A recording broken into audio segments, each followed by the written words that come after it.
Hey guys, it's been a while. It's Alexander here, and today we're talking about one of my favorite romance series of all time, Chobits. This is one I didn't think probably thought I'd talk about, considering it's a bit older, and I've done just two shonen series this time, but I have a pretty considered wide variety of tastes in manga and anime, and this one is absolutely one of my favorites. It's by Clamp. It's made back in 2001, I think, early 2000s. And it's a pretty popular series. And I just wanted to share my thoughts on it. This one is really interesting. It's about a future where humankind's created these humanoid computers called persicoms. Pretty much act like computers and cell phones all in one, and our growing dependence on them and a relationship with them. And it sounds pretty familiar, right? And it's hard to not draw parallels between us and our current state. And it does a really good job of foreshadowing this kind of things. And the main plot revolves around a main character named Hideki, who's from the outskirts of Japan and doesn't really know anything about persicoms until he goes to Tokyo for cram school and is thrown into a world he's really unfamiliar with, especially with so many around. Until one day after work, he finds a discarded persicom just sitting in the trash. And he takes it home and starts to find out she's a bit more than she seems to be as far as other persicoms are concerned. And as you can see, that's the main girl right there, named who he names Chi.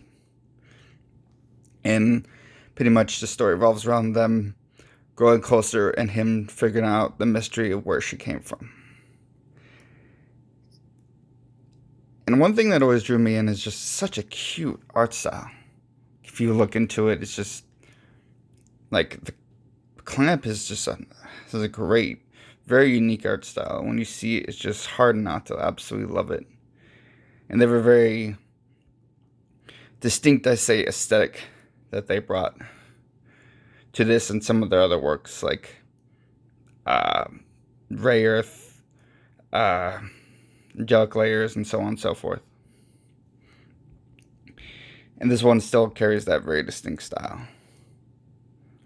And, well, one thing that I think also really, once I started getting into it, drew me in was the way it conveys its message of love.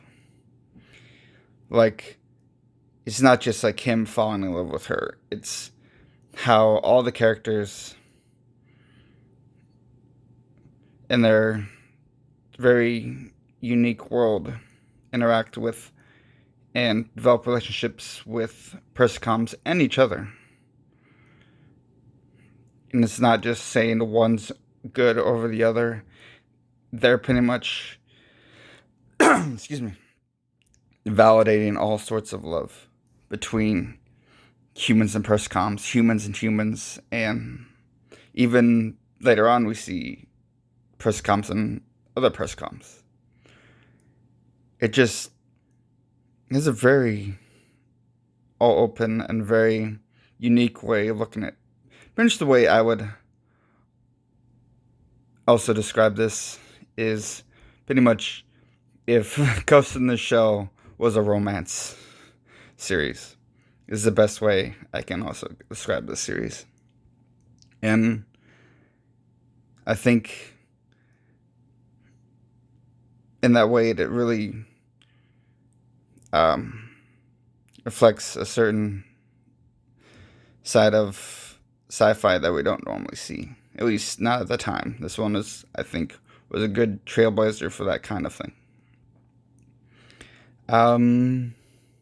Let's see. I love pretty much all the characters. Every single one is usually pretty great. I really love Plum. I think she's adorable. And she is about probably the most cutest thing I've seen in a long, pretty much ever, in all of manga and anime. I don't care if you agree with me or not. I'm sticking to that. I will die on that hill. She is absolutely adorable. And let's see, as far as um like things against it, well, it's pretty short, I should say. The manga only runs 8 volumes, and while it's not very long, it it does a pretty decent job, I think, of telling what it wants to get across. It's very pretty heavy at times, I guess. If you're not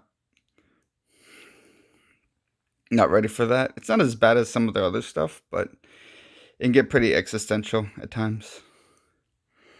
And well, I definitely recommend it if you're looking for something that's really unique and within the romance genre. And well, that's pretty much all my thoughts on it. All right. See you guys later. And I will be soon, I promise. Bye.